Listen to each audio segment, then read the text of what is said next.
Vamos lá, meus irmãos, vamos lá. Começando mais uma aula. Hoje é a nossa nona aula de Teologia Sistemática 2, Teontologia. Já oramos, como é costume, e agora começou a nossa gravação. Mais uma vez, graça e paz. Graça e paz a todos. Boa noite, meus irmãos, e que Deus nos abençoe nessa aula. Hoje é a nossa nona aula, a próxima será a 10ª aula e fechamos esse bloco de Teologia Sistemática 2, a doutrina de Deus. Estamos aprendendo. E hoje eu quero concluir um assunto sobre a Trindade, que nós não tratamos nas últimas aulas, e já vamos logo na sequência para o capítulo 15 e 16 do livro-texto, que é a criação e a providência divina, tá bom? Mas antes disso, como costume, eu quero ler um texto bíblico com vocês. E quero lembrar também que todas as nossas aulas são gravadas, para que vocês possam reutilizar, mergulhar, aprender, ouvir de novo os assuntos tratados. Como nós aprendemos na igreja, né? Nós somos ovelhas e nós ruminamos como ovelha. Diferente dos cachorros que engolem a comida, a ovelha rumina. Então, para que vocês possam ruminar. E também para que o Senhor possa utilizar essas aulas como Ele quiser. Quem sabe em futuras turmas em EAD, pessoas aqui da nossa região, nosso estado, ou quem sabe até mesmo no nosso país, ou em outros países de língua portuguesa, ou onde quer que tenha alguém que fale a língua portuguesa e queira aprender conosco. Esse é o desejo do meu coração e espero que Deus continue nos abençoando, tá bom? Então, meus irmãos, eu quero ler um texto de 1 Coríntios, capítulo 4, versículo 1 e 2. Primeiro livro de Coríntios, capítulo 4, versículo 1 e 2. Vocês. Quem achou, pode ler para nós, por gentileza. Portanto, que todos nos considerem como servos de Cristo, encarregados dos ministérios de Deus. O que se requer desses encarregados é que sejam fiéis. Joia, muito bom. Você leu o versículo 1. 2. 1 e 2. Joia, isso aí, tá certo. 1 e 2. Eu tenho uma versão aqui, e na minha versão ela é intercalada com o grego, né? Então, tá assim na minha versão, é a interlinear. Assim, pois, importa que os homens nos considerem como ministros de Cristo e despenseiros dos mistérios de Deus. Ora, além disso, o que se requer dos despenseiros é que cada um deles seja encontrado fiel. Amém? Amém. Mesma tradução. A mesma da sua, né, Júnior? Essa é uma das traduções mais conservadoras, né? Ministros aqui é o peretes. O peretes, na realidade, no grego, é remador de baixa categoria, remador subordinado. Qualquer um que era comparado a esses remadores. Lembra dos filmes antigos? Por exemplo, aqueles filmes que mostravam os romanos com seus barcos e isso, aqueles filmes épicos, e que ficavam remadores acorrentados no pavimento inferior e ali puxando os remos e ali pegando velocidade, etc. Tal. Lembra disso? Essa palavra, o peretes, ela era usada para esses servos de categoria baixa ou remadores. Geralmente esses remadores eram todos condenados. Então deixavam eles remando, acorrentados, se morressem trabalhando, morreriam ali, porque eles não representavam muita coisa. A Bíblia, quando fala aqui sobre essa questão de sermos servos, na realidade não é nos considerando nessa semelhança, mas é mostrando que nós, como servos de Deus, trabalhamos para um general, para um capitão, que dá o rumo da nossa vida. Ele dá o rumo, ele está sobre o barco e ele nos diz para onde ir e o que fazer. E nós remamos. Nós somos esses servos. E aqui o texto fala assim, pois importa que os homens nos considerem como ministros de Cristo, dando essa ideia de que nós estamos servindo a Cristo. Ele é o capitão do barco da nossa vida. Se fazemos alguma coisa que seja útil, a virtude nunca é nossa, é dele. Ele faz com que saiamos de uma praia segura e cheguemos num outro porto seguro. Ele vai dar condução da nossa vida nas marés, mesmo nos mares revoltos. Ele vai ter o poder de controlar os mares, porque é ele que guia o barco da nossa vida. Nós somos esses ministros, ou seja, esses servos. Existem várias palavras para servos. Outra é diácono, que é o serviçal, o servo, aquele que serve. Dando uma outra ideia também de um escravo que lavava os pés dos seus senhores. Mas o que eu queria destacar aqui é que Paulo, ao escrever aqui, ele escreve falando sobre ministros de Cristo e despenseiros dos mistérios de Deus. Agora eu queria gastar um minuto aqui sobre essa palavra despenseiro. No grego, essa palavra despenseiro é oikonomos. Oikonomos. O que seria o oikonomos? É daí de onde se deriva a palavra economia. Ou, como diz muitos textos que fazem a correspondência, a tradução, administrador. Quem eram os oikônomos nos dias bíblicos? Era o administrador do lar ou da fazenda. Então, ele era o grande administrador, o economista da família, que ele ia nas despensas, nos armários, e via o que tinha para aquela casa, ou quem sabe nas grandes despensas dos armazéns, e ali ele anotava. Ele fazia esse papel quase que como de um mordomo. Olha que palavra linda, irmãos. Então, o que era o econômico? Era um administrador, um gerente, um supervisor, ou como nós chamamos hoje, um administrador ou um economista. É dessa palavra que sai a palavra economia, pode ver, oikonomos, tá bom? E por que eu estou falando sobre isso, irmãos? Eu quero ler mais uma vez o versículo 1. Leia para nós na sua versão, mas eu vou ler mais uma vez na minha versão e a gente vai encerrar essa breve meditação. Portanto, que todos nos considerem como servos de Cristo e encarregados dos ministérios de Deus. O que se requer desses encarregados é que sejam fiéis. Olha só. Assim, pois, importa que os homens nos considerem como ministros de Cristo e despenseiros dos mistérios de Deus. Ora, além disso, o que se requer dos despenseiros é que cada um deles seja encontrado fiel.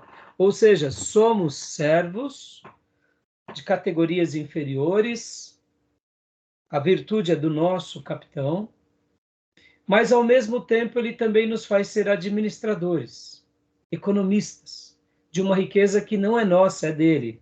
Qual é a riqueza? Qual é o armazém? A palavra de Deus. Podem ver que nós estamos aqui aprendendo o quê? Aprendendo da palavra, porque a palavra de Deus é a comida, é a bebida de Deus para a vida daquele que tem fome e sede. E o que se requer desses uperetai, ou desses oikonomos, é que eles sejam encontrados fiéis, remando, crendo na condução do grande capitão das nossas almas, e sendo fiel como administrador, porque o que temos não é nosso, é dele, para a glória dele. Somos mordomos dele. Fazemos papel dessa mordomia sagrada. Nem o corpo que temos é nosso, é dele. Ele nos emprestou. Basta a gente cuidar. E se o nosso corpo não é nosso, nossa família não é nossa, os nossos filhos não são nossos, quem dera a igreja dele que ele nos deu para cuidar, muito menos é nosso. E o que se espera desses servos e mordomos é que eles sejam encontrados fiéis. Que Deus possa fazer isso conosco. Que possamos ser fiel à comida dele e à bebida dele, levando com fidelidade a muitos. Amém? Deixa essa palavra aqui. Bom, Por que eu quis tratar hoje desse assunto com vocês? Porque nós tratamos sobre a Trindade, irmãos. E a Trindade foi algo assim muito lindo ter trabalhado com vocês. Mas existe na teologia também um conceito muito interessante que eu quero rapidamente passar aqui nesse primeiro bloco, que é chamado a economia de Deus na Trindade. Como assim a economia de Deus na Trindade? Dando essa ideia de que a Trindade também ela tem uma autogestão, uma administração própria. E os teólogos acharam por bem de chamar de economia. Para nós, são termos muito usados, tanto a administração como a economia, mas para nós são setores bem diferentes. Dentro da administração está a economia. E uma economia muito bem feita também tem o seu papel da administração.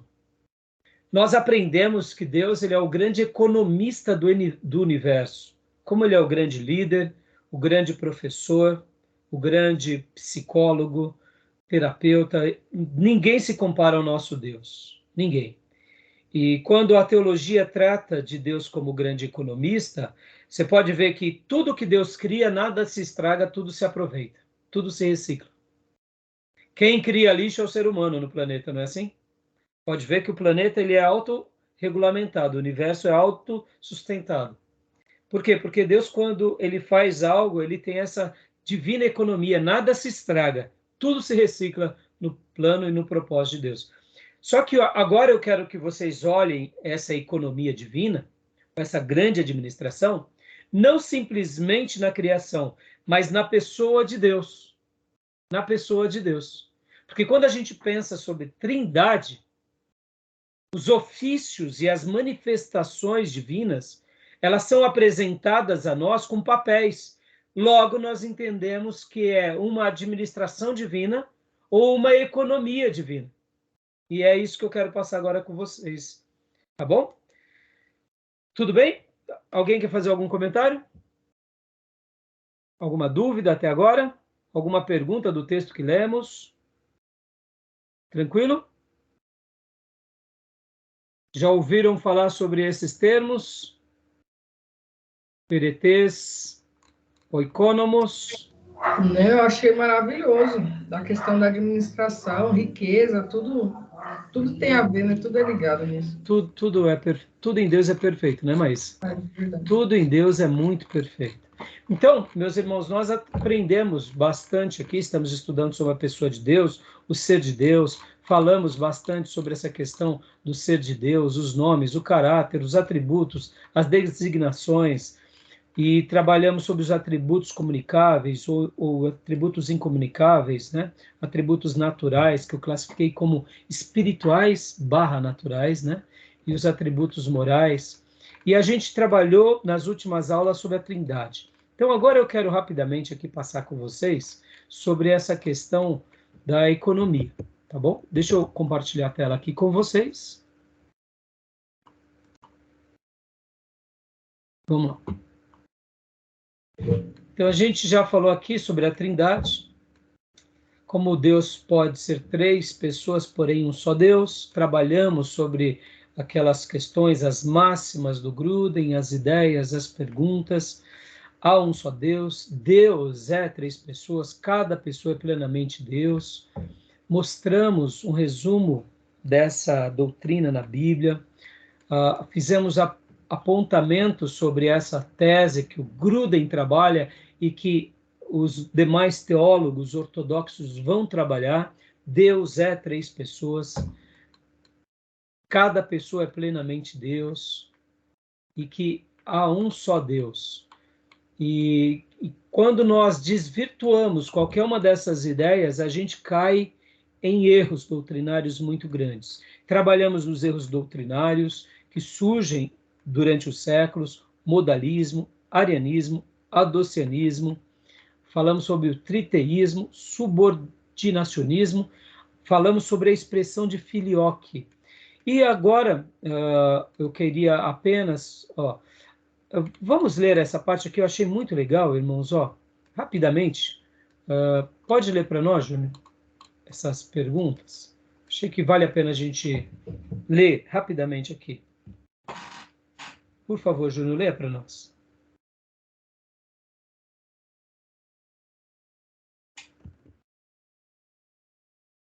Consegue ver, Júnior? Quais as distinções entre o Pai? Isso, pode ler, por favor. Quais as distinções entre o Pai, o Filho e o Espírito Santo? Pode seguir? Pode seguir. As pessoas da Trindade têm funções primordiais diferentes em relação ao mundo. Opa, aí é dentro disso que eu quero hoje fazer um apontamento e uma conclusão dessa doutrina, mostrando que tem funções, Sim. papéis específicos e primordiais diferentes em relação ao quê? Ao mundo. Na revelação divina, ele deixou claro os papéis, as funções. Pastor, e como é lá na eternidade? Não sabemos. Como que isso é na sua plenitude? Não sabemos. É a criatura falando do Criador.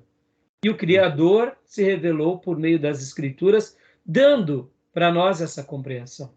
Por isso que tratar da Trindade é algo complexo. Mas, como eu mencionei, seria muito mais fácil nós acreditarmos em alguma ideia errada, para que, por meio dessa associação nossa, nós entendêssemos Deus. Mas qualquer associação, seja ela o arianismo, seja ela o modalismo, qualquer outra que existe ou que venha a existir, está fora da Bíblia. Logo, mesmo que a Trindade seja complicadíssima de se entender, assim Deus quis se revelar e nós, por meio da fé, admitimos. Então, agora, para a gente entender um pouco sobre a economia, é muito importante a gente aprender sobre essa questão de funções e papéis diferentes em relação ao mundo. Tá bom? E aqui tem alguns textos bíblicos, né? Tá joia até aí? Sim. É só uma observação. Pois não. Essa definição de Deus é três, ele vai até contra a gramática normativa, né? Na flexão do verbo, né? Sim. Até nisso Deus fez questão de nos deixar. Ô filho, é por isso que na última aula eu falei, ou você crê ou não crê. Por isso que quando eu trabalhei na abertura da última aula, Júnior, eu falei sobre a questão de que Deus deixou assim de propósito para que por meio dessa complexidade nós disséssemos para nós mesmos, não, Senhor, eu creio em ti, eu creio. É pela fé que eu vou te seguir. E podem ver que tudo é por meio da fé, né? Mas ao mesmo tempo não é suicídio da Sim, razão. claro. Né? Tem coerência, né? Mínima, né? Tem uma lógica na revelação, claro. Tem um princípio na revelação, mas, sobretudo, vai ter uma incompreensão e a gente admite porque Deus é mais sábio do que nós. Ponto. Nós não vamos atingir, né? Jamais. Jamais. Então, continue para nós, Júnior, por favor. A importância da doutrina da Trindade. Pode ler para nós. Importância da doutrina da Trindade. Primeiro, né? Se Jesus é meramente um ser criado e não plenamente Deus, então é difícil compreender como ele, uma criatura, pôde suportar toda a ira de Deus contra todos os nossos pecados. Será que qualquer criatura, por maior que seja, poderia realmente nos salvar? Olha, essa ideia é lapidar. É sensacional. Se ele fosse um ser criado, como dizem, né, no caso os arianos, os testemunhas de Jeová e tantas outras seitas, ora, como que ele poderia nos salvar? Ele não suportaria o castigo de Deus. Só Deus mesmo poderia aplacar a ira. Por isso que aquele termo que vocês aprenderão sobre propiciação fica muito mais claro lá na frente, sobre a obra da expiação. Então, é fantástico essa frase. Pode Outra ler. coisa também, que no fim de semana eu estava lendo, eu pude observar a diferença entre ser gerado e ser criado. Pergunto minha esposa, qual a diferença? Ela ficou em dúvida. Falei, ser gerado, criado é uma confecção de algo que está sendo criado. Gerado já está criado e veio à existência. É diferente. É diferente. Isso aí. Muito bem colocado, Júnior. Isso aí. Então, Deu 2 agora? maravilha, né? Pode ler o 2, por gentileza? 2. Se Jesus não é plenamente Deus, temos todo o direito de duvidar de que ele, de fato, possa nos salvar totalmente. Será que realmente podemos confiar com fé absoluta em que uma criatura vá nos salvar? Olha, que fantástico, né? E lembram do paralítico que desceram pelo telhado? Os Uhum. amigos desceram paralítico pelo telhado. Jesus ali deixa claro que ele perdoa pecado, que ele consegue saber o que passa no coração dos homens, ou seja, ele define diante de todos, do paralítico, das Sim, pessoas amigas, do público que assiste, dos opositores que seriam os mestres da lei, que uhum. ele é Deus, porque ele perdoa pecado. E ali, Verdade. de lambuja, ele diz: bom, o que é mais fácil? Dizer, paralítico, pega o teu leito, levanta e anda, ou os teus pecados estão perdoados? Mas para que vocês vejam que o Filho do Homem tem poder de perdoar pecados, de curar pessoas, levanta e anda. Ou seja, ali o paralítico, você pode ver que o contentamento do paralítico era qual? O perdão, não era a cura. Verdade. É, E outra, para vocês verem, né, Júnior, o quanto essa teologia barata, que é a teologia da prosperidade, ou mesmo irmãos nossos, sejam eles tradicionais ou pentecostais, que buscam a Deus por interesse, o quanto uma pessoa está equivocada quando está sim, seguindo a Deus simplesmente por coisas dessa vida. Porque o paralítico, mesmo estando ali paralítico e sofrendo, ele demonstra ali a maior gratidão que o servo de Deus pode ter, que é o perdão dos pecados, né? verdade. Pode falar, Júnior. O Sinédrio condenou Jesus foi porque ele se considerou igual a Deus. Eles Sim, sim, citaram até Deuteronômio lá, sim, que não terá exatamente. outro Deus, e Jesus foi condenado por ser igual a Deus. Eles mesmo falam lá. Sim, exatamente. Então, Jesus. muito bom. Vamos continuar a leitura, por favor, Júnior. Leia para nós o 3 e o 4. 3. 3. Se Jesus não é o Deus infinito, será que devemos nos dirigir a ele em oração ou adorá-lo? Na verdade, se Jesus é meramente uma criatura, o maior que seja, seria idolatria adorá-lo. E, no entanto, o Novo Testamento nos ordena a fazê-lo. Olha aí os textos: Filipenses 2, 9 a 11, Apocalipse 5, do 12 ao 14. Ou seja, Foi se adorado. ele fosse criado Uhum. como um ser divino, como, por exemplo, foram criados os anjos e arcanjos, Uhum. seria um ato de idolatria. Ora, como o próprio Deus nos Claro. indica na revelação a adorá-lo se ele fosse um ídolo, ou se ele fosse um Exato. ser criado? É porque, de Sim. fato, ele é Deus Todo-Poderoso. Maravilha. Pode ler o quarto para nós, Júnior, por favor? Se alguém prega que Cristo foi um ser criado e mesmo assim nos salvou, então esse ensinamento atribui erroneamente o mérito da salvação a uma criatura e não ao próprio Deus. Exatamente. Por isso que nós acreditamos que ele não foi criado, que ele sempre pré-existiu com o Pai, com o Espírito Santo, por toda a eternidade. Tá Primogênito da bom? criação, né? É, Não se criar. exatamente. Né? Demasia, né? Continua lendo para nós, meu irmão, por favor? 5, né? Sim. Se a Trindade não existe, então não houve relacionamentos interpessoais dentro do ser divino antes da criação. E sem relacionamentos pessoais, é difícil entender como Deus poderia ser genuinamente pessoal ou como não teria a necessidade da criação para com ela relacionar-se. Amém. Sábado tivemos a nossa escola bíblica e passamos um vídeo do Franklin Ferreira. Depois eu, inclusive, publico para vocês. Passamos 2 vídeos curtos, do Hernandes Dias Lopes e do Nicodemos, e depois do Franklin Ferreira falando sobre a Trindade. E o Franklin Ferreira fez uma abordagem muito linda falando sobre essa questão da Trindade e do amor. Trabalhamos isso aqui na semana passada, mas assim foi um vídeo muito, mas muito, muito, muito lindo. Então, quando Deus expressa, e por meio da sua revelação, o apóstolo João escrevendo que Deus é amor, na Trindade a gente vê essa interação, porque não tem como se amar sendo único. Se Deus fosse único e uma única pessoa, ou como os unicistas tentam afirmar, o amor não seria possível ele vivenciar o amor ou ser o amor, porque o amor só é experimentado numa relação com mais de um. Sim. O verdadeiro amor, você doa amor e recebe amor. Interage, né? Então, por isso que quando a Bíblia afirma que Deus é amor, já expressa nessa doutrina relacionamento.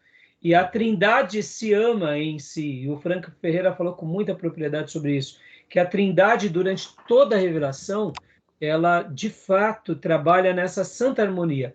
E o Franklin Ferreira, ainda citando textos da Trindade, fala uma coisa muito interessante, que é, podem ver que na bênção apostólica, ela não começa com o Pai. Na ordem do ID, na grande comissão, vão em nome do Pai, do Filho e do Espírito Santo. Mas em várias outras porções do Novo Testamento, que fala sobre a Trindade, aparece, como no caso da bênção apostólica, o quê? Que a graça do Senhor Jesus, que o amor de Deus Pai e as eternas consolações do Espírito Santo de Deus. E aí o Franklin Ferreira também trata outros textos em que a ordem está variada. E ele fala assim, por que essa aparente bagunça? E ele diz, eu vou explicar depois. E ele explica, é que Deus, na realidade, ele é pleno.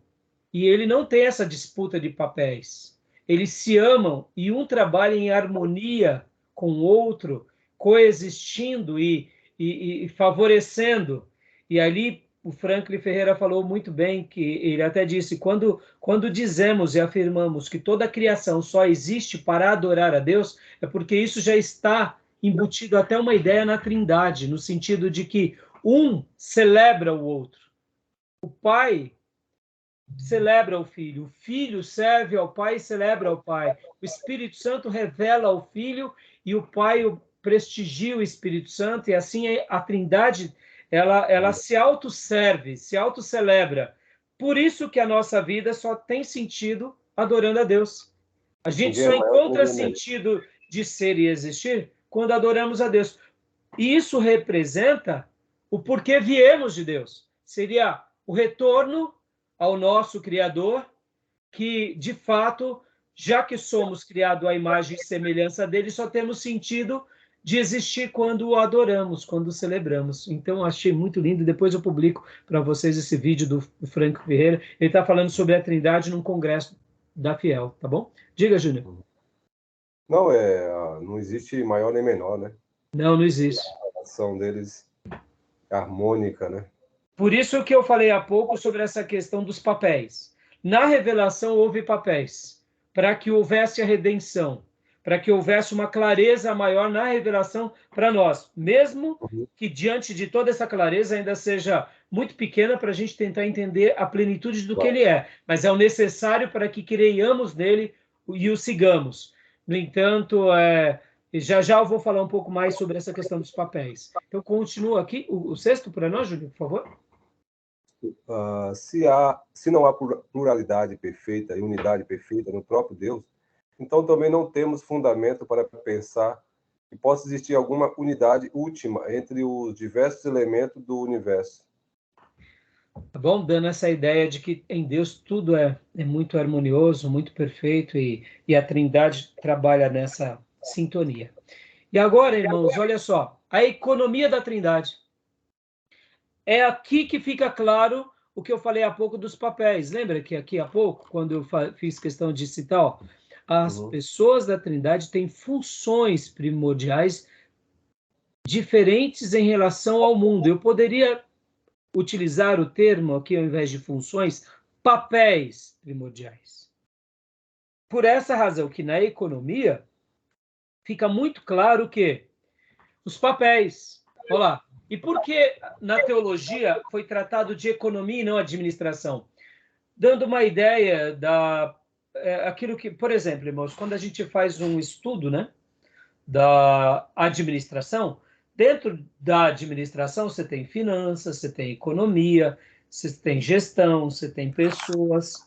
Já a economia dá essa ideia mais precisa, de algo mais conciso, né? Então, dentro desse conglomerado da Trindade, da sabedoria da Trindade, na revelação da Trindade, os papéis foram apresentados a nós economicamente correta, se a gente pudesse dizer, partindo daquele pressuposto do oikonomos, ou seja, a administração em que Deus revela algo da eternidade, ou seja, que Deus revela lá dos armazéns sagrados sobre Ele próprio, se assim eu pudesse dizer, é com essa precisão. Ele se apresenta para nós como esse grande economista. Olha o papel do Pai, e aí ele apresenta, na economia da Trindade, então vem o Pai. Qual é o papel do Pai? Leia para nós, Júnior, por favor. O Pai, né? O Pai dirige o Filho e tem autoridade sobre ele. Joia. E agora vem o Filho. E o Filho, qual é a economia do Filho? O Filho obedece e é submisso às ordens do Pai. E o Espírito Santo? O Espírito Santo é obediente às ordens tanto do Pai quanto do Filho. E olha só que interessante, né? Então, é nesse papel que a gente fala da economia, porque aqui fica claro um dos propósitos das manifestações de Deus como Pai, como Filho e como Espírito Santo. E da pessoalidade. É para quê? Para que, por meio dessa pessoalidade, a economia divina fosse trazida a nós no plano redentivo. Porque o Pai dirige o Filho e tem autoridade sobre ele e envia o Filho. E esse Filho obedece ao Pai, se tornando o segundo Adão, trazendo de volta quem? Esse Adão que outrora tinha caído, que gerou a raça humana, e ele traz sobre si todo o castigo que o Pai deveria mandar sobre a raça, cai agora sobre o Filho, que é o homem, mas é também Deus. E que no momento em que ele paga o preço com sangue perfeito, ele ressuscita, recebe um corpo glorificado. Agora ele volta e senta-se à destra do Pai. E o Espírito Santo, o que o Espírito Santo faz? O Espírito Santo agora faz com que todos nós, seres humanos, olhemos para a obra do Pai e principalmente para a obra do Filho, dizendo: não há mais castigo eterno. Agora há uma salvação eterna que você pode alcançar simplesmente por reconhecer que é pecador e que Jesus Cristo fez a obra de salvação em teu lugar. Basta você crer e segui-lo. Então pode ver que o Espírito Santo vai trabalhar agora apontando os nossos olhos e corações a Jesus, porque Jesus é aquele grande enviado do Pai que nos redime, que nos une de volta ao Pai. Ou seja, olha que economia, olha a redenção aqui. Por isso que é chamada economia da Trindade. E fecha a revelação, e pode ver que essa clareza da economia da Trindade, mesmo que no Velho Testamento já havia nuances sobre ela, a grande revelação se dá no momento em que Jesus começa o seu ministério. Pode ver que ele destaca Deus como Pai, ele se destaca como Filho e o Filho do homem e o Salvador, e ele destaca o Espírito Santo. E no final da revelação, que é o Novo Testamento, escrito pelos apóstolos, eles ratificam toda essa revelação. E assim a gente entende a economia da Trindade, e isso fica claro, que Deus é único, Deus é um só, que Deus é 3 pessoas e que cada pessoa é Deus também. Fantástico, não, Enos? Sim. Tá bom? O Espírito Santo ele referenda a Jesus, né? Toda a obra do... Olha que interessante, Júnior. Quando vocês forem estudar a pneumatologia, que é a doutrina do Espírito Santo, porque muitas teologias sistemáticas antigas, elas não têm um capítulo de pneumatologia. É bem simples. Porque em todo o processo redentivo, que são as obras da expiação, quem é que nos leva a entender a obra da expiação? É o Espírito Santo. Então, todos os nossos irmãos do passado, quando eles falavam sobre a obra da expiação, sobre as doutrinas da regeneração, e aqui no nosso caso, né, nós teremos um capítulo exclusivo sobre essa questão, que são a aplicação das doutrinas das redenções, ou da redenção, que é a eleição, a graça comum, o chamado eficaz, a conversão, fé, arrependimento, justificação, adoção, santificação, batismo e plenitude do Espírito Santo e perseverança dos santos. a morte, o estado intermediário, a glorificação e a união com Cristo, quem gera isso em nós? Quem faz a aplicação das doutrinas da redenção é o Espírito Santo. Então, não é que no passado os nossos irmãos não davam destaque ao Espírito Santo. Davam.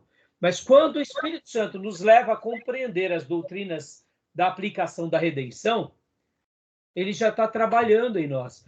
Agora, aqui, a gente sabe, e isso é uma coisa que já é consenso, os nossos irmãos pentecostais e avivados dão uma grande contribuição, porque por meio de todo o avivamento que surge, de todo trabalho pentecostal legítimo, que é aqueles irmãos como Gurdar Ving e Daniel Berg e tantos outros que fizeram uma contribuição muito boa no mundo, o que acontece?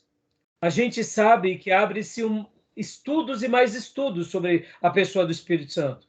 Ou seja, até mesmo aquela clareza de que os dons, eles ainda são para os dias de hoje, etc. e tal. Ou seja, depois do avivamento da Rua Azusa, ou outros avivamentos antes da Rua Azusa, que já tinha, assim, eu diria, são os pré-avivalistas, como, por exemplo, Moody, e tantos outros pregadores, como o próprio Wesley, irmãos.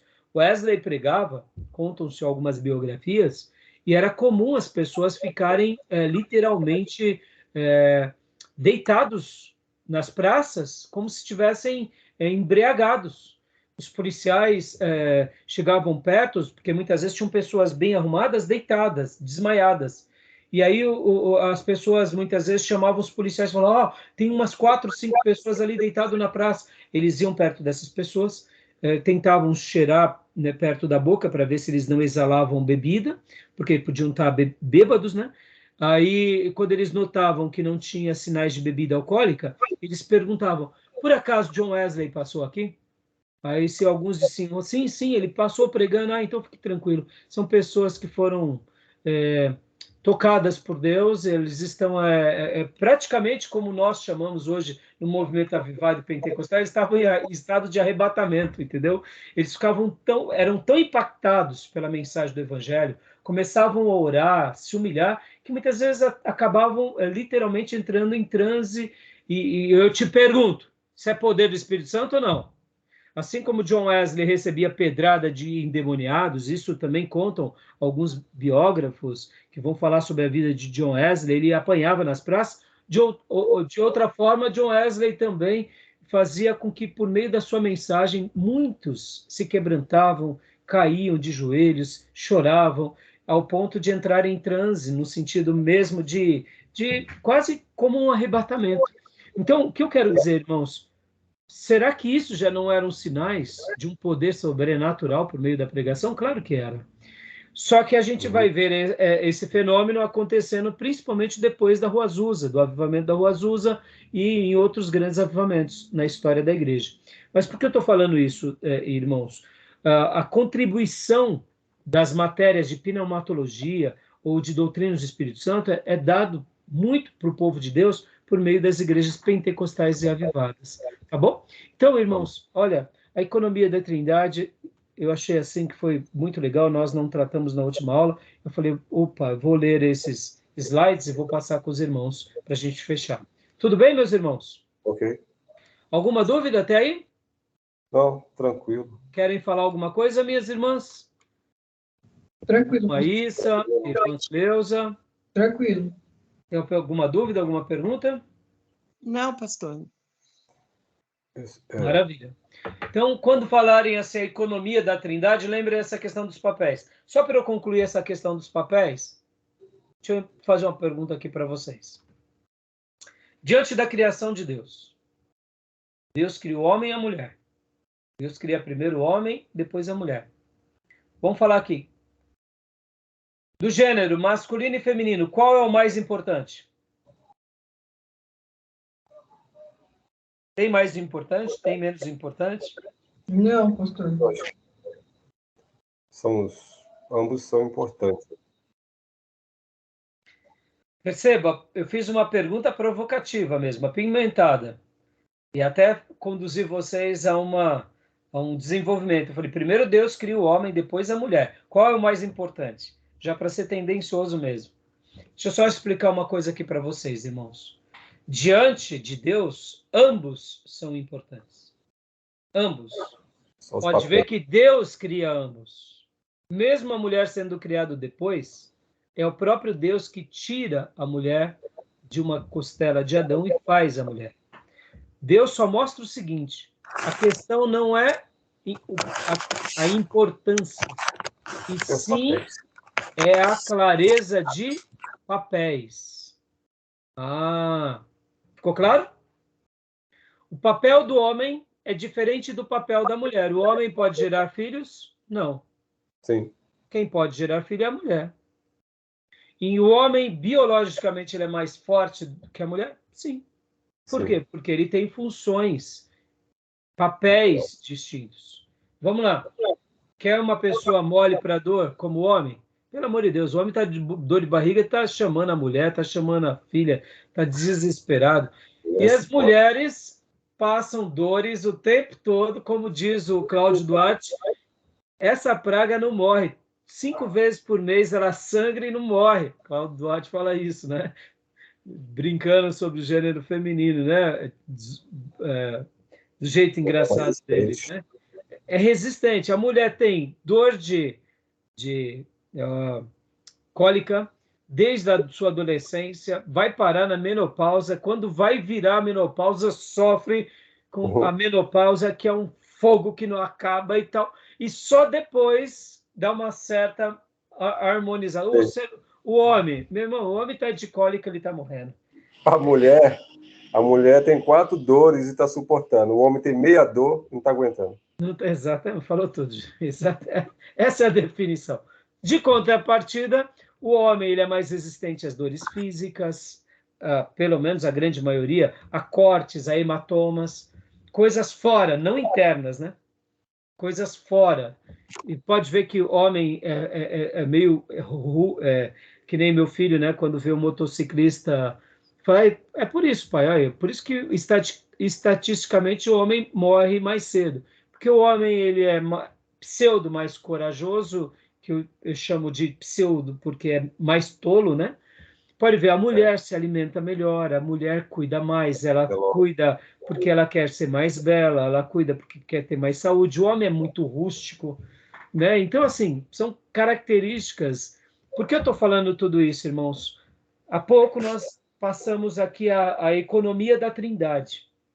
São funções, são papéis distintos. Então, na criação, como homem e mulher, temos o quê? Temos papéis distintos, tá bom? Ficou claro? Importância. Os dois, mesmo grau de importância, com papéis distintos. É simples assim.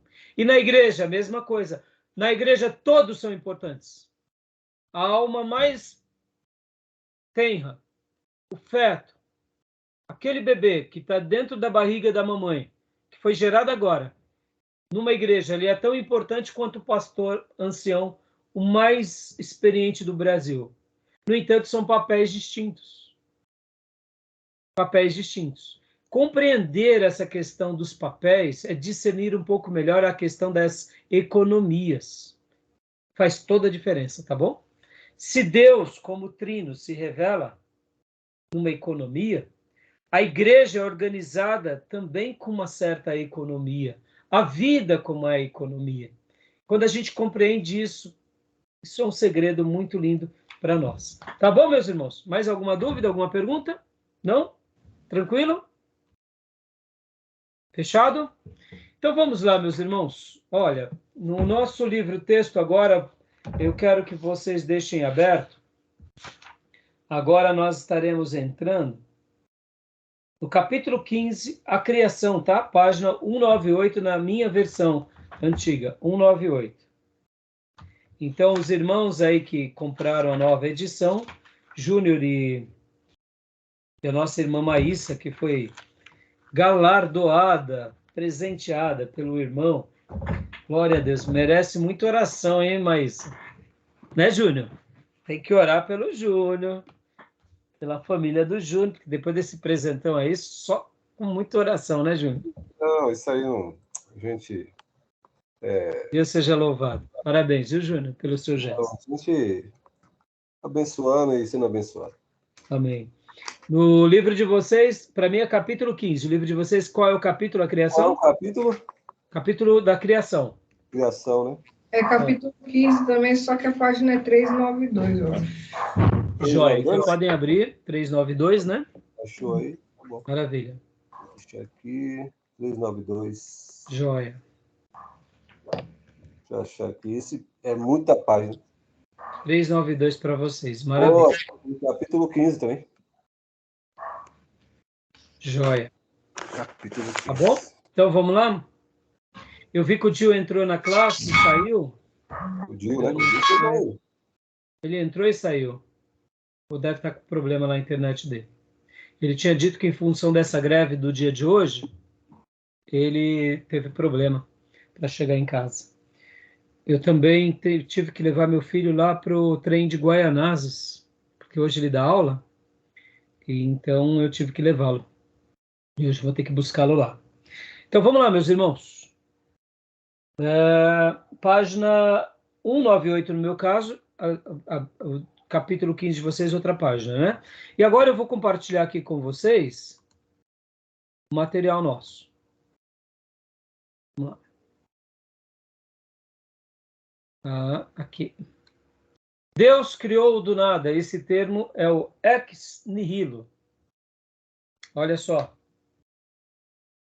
Deus criou do nada. Pode ler para nós, Maísa, né? Somente o slide, né? Sim.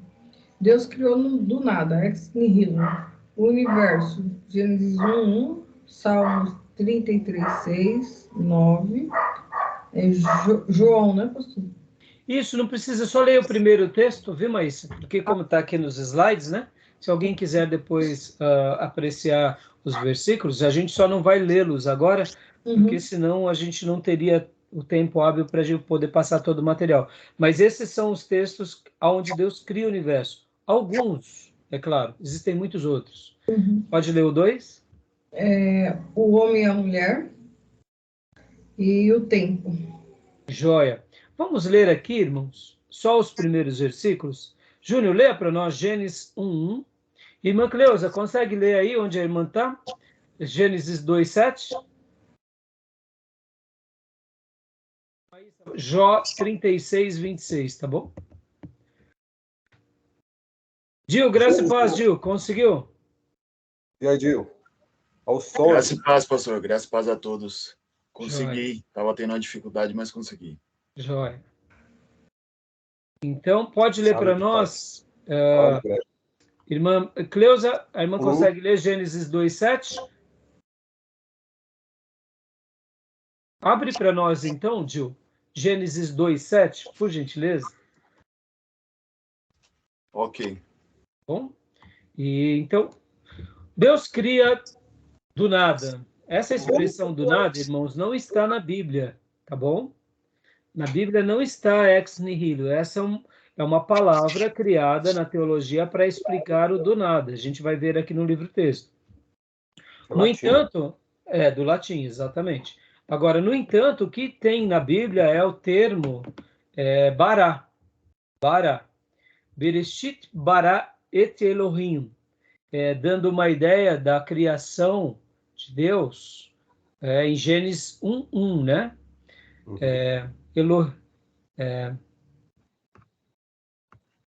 Então, no princípio criou Deus o céu e a terra, né? Bereshit, bara, Elohim. E essa palavra criou, ela é bara. Tá bom? Que é... Pastor, Oi, filha. Foi nada, não tem problema. Desculpa, porque toda hora eu tenho que entrar e sair. Não tem problema. Fica tranquila. Eu vi que a irmã não tinha respondido, eu pedi para o Gil ler, mas fica tranquila, tá, filha? Tá bom, pastor. Né? Quando eu chamar e eu ver que a irmã não respondeu, não tem problema. Até mesmo porque hoje a irmã está aqui conosco, mesmo com dor de cabeça e tudo, está aqui na classe. Já está sendo de grande utilidade. A irmã está aí, tá bom? Mais uma vez a irmã está sendo guerreirona. Tá bom. Tá bom? Vamos lá. Podem ler para mim? Gênesis 1. Gênesis 1. No princípio criou Deus os céus e a terra. No princípio, né? Bereshit bara et Elohim. Ou seja, no princípio criou Deus. O criar aqui, no hebraico, que é bará, ele faz uma menção sobre a palavra, pode ser traduzida como criar, moldar e formar. No entanto, é consenso na teologia que esse criar aqui de Deus é criar do nada. Somente o eterno cria do nada.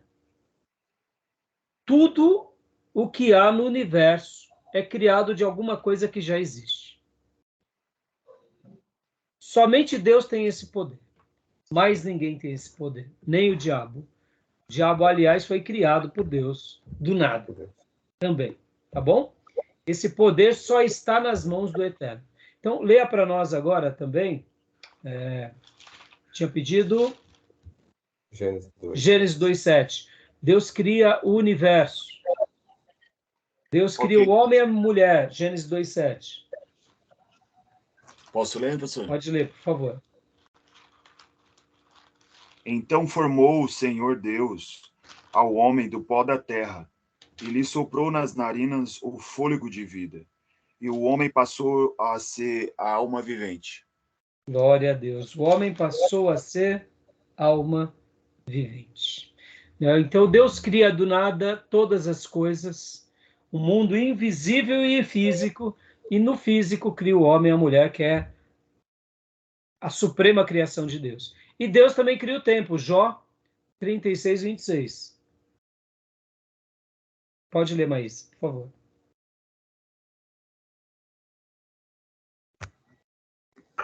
Só um minuto, pastor. Pois não. Jó 36:26.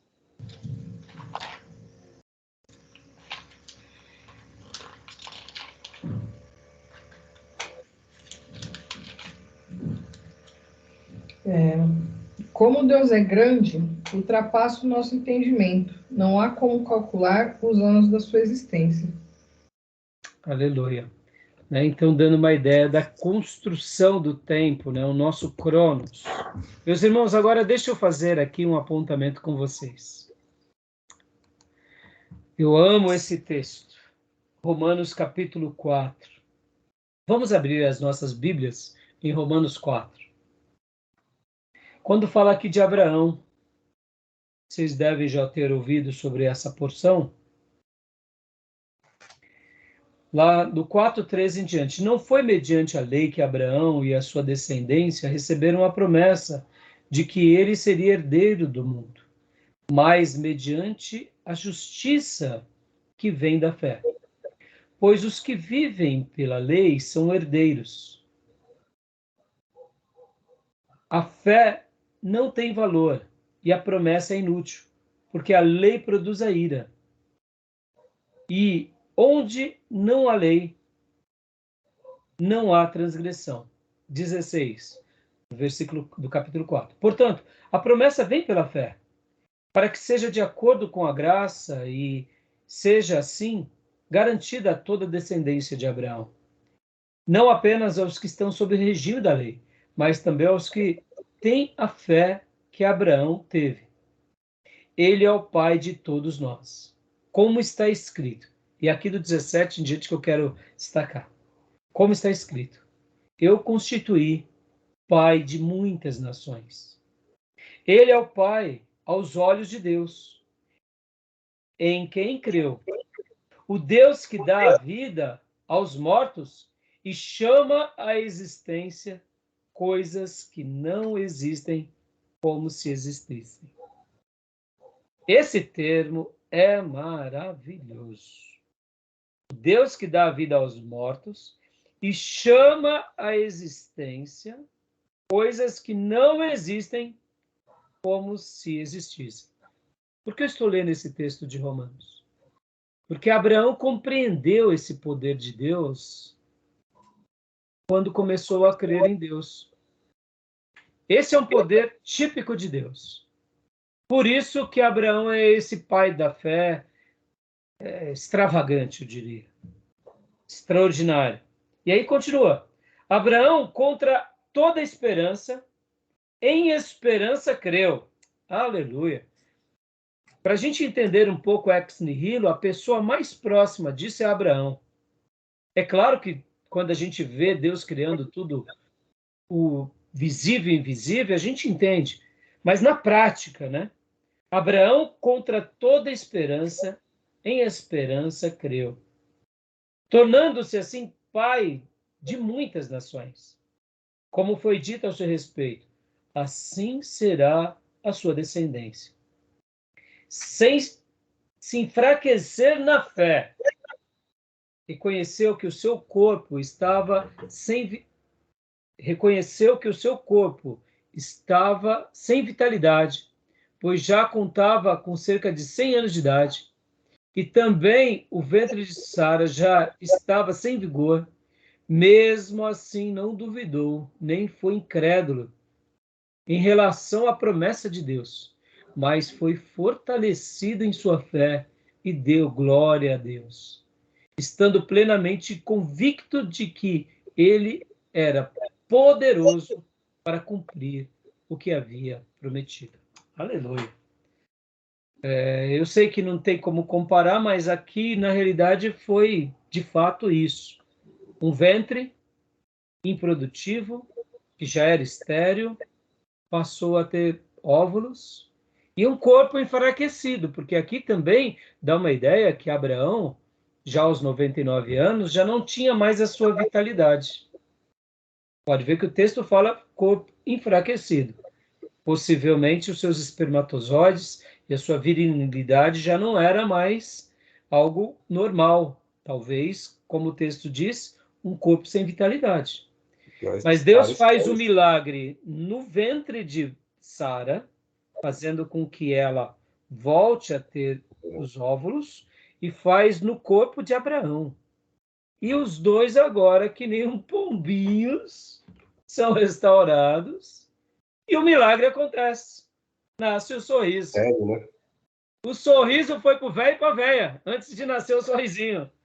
Uhum. E detalhe, depois disso, a Bíblia vai falar que Abraão, depois de muitos anos, Sara morre, e ele continua a gerar filhos e filhas, e morre vigoroso aos 175 anos. Me explica isso, se não é crer contra a esperança. Alguém que viveu isso na sua pele, no seu físico. Oh, meus irmãos, Deus seja louvado. Esse é um texto que faz a gente compreender um pouco o poder de Deus na nossa vida. Por isso que a gente tem ele como pai da fé. Deus tudo pode, irmãos, tudo pode. E o que fortalecia Abraão? Ele dava glória a Deus. Ele cria. Ele cria no Deus que cria do nada. Ele cria no Deus que pega aquilo que já está morto e ele faz algo novo. Podem ver que Hebreus vai dar uma outra pista dessa fé de Abraão. Porque quando ele vai cumprir com a ordem de Deus, que era matar no Monte Moriá e Isaac, a Bíblia lá em Gênesis não diz, mas Hebreus diz que ele acreditava que Deus poderia ressuscitar. Olha como Abraão era esse homem cheio de fé. Ele recebe um filho aos 99 anos, agora ele já está um adolescente. Deus pede, ele vai lá, ele ia ferir, ele ia ferir o menino, ele ia se ferir, porque ele acreditava, como diz Hebreus, que Deus poderia ressuscitar. Porque o mesmo Deus que tocou no corpo dele, tocou no ventre de Sara, que deu esse menino como um milagre, mesmo que o pai ferisse, sendo que era ali só um teste, a gente sabe que Deus jamais pediu sacrifício humano, Deus, depois de ver o menino morto, Deus poderia trazê-lo à vida. Oh, meu Deus, como esse homem é um homem cheio de fé. Isso só nos deixa envergonhados, porque muitas vezes a gente está com um probleminha tão pequeno e já está jogando a toalha. Não é assim, irmãos? Então, essa criar do nada está em Deus. E a gente pode pegar aqui essas palavras que Paulo registra de Abraão, né? E o Deus que dá vida aos mortos e chama à existência coisas que não existem como se existissem. Esse é o nosso Deus que a gente serve. Por isso que o Abraão acreditou e sujeitou a fazer o sacrifício. Porque ele sabia, poxa, ele pensou, Sara não podia ter filho, nem eu. Foi um milagre.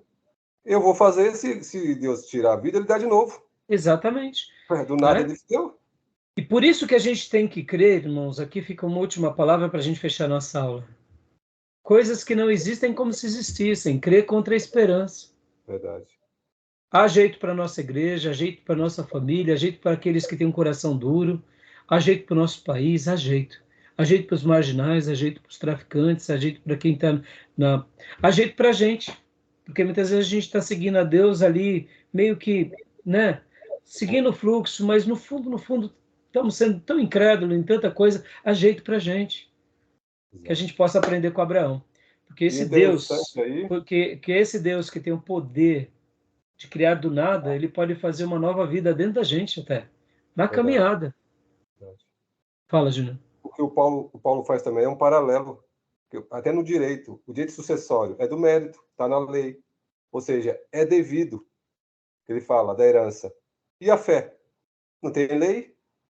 Deus vai te premiar se você crer, acreditar, ter fé como Abraão, porque não tem prêmio. Deus falou, eu vou te abençoar, e deu, pela fé. Então, a fé, diante do direito, seria esse prêmio sucessório? Não, o direito é a sucessão, que decorre da lei. Ah, tá, que decorre da então lei. É o direito. Agora, não existe Se não tem direito, se não tem lei... Não tem direito. É fé? Entendi. Quer dizer, eu acho que eu entendi, baseado no seu que você está dizendo.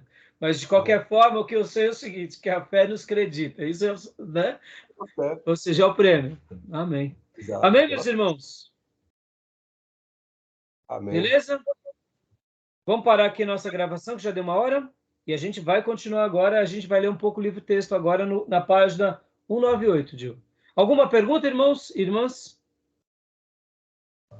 Tranquilo, pastor. Tranquilo? Tranquilo, irmãs? Tranquilo, irmãos? Show. Então vamos parar aqui nossa gravação. A gente já vai para o segundo bloco. Amém.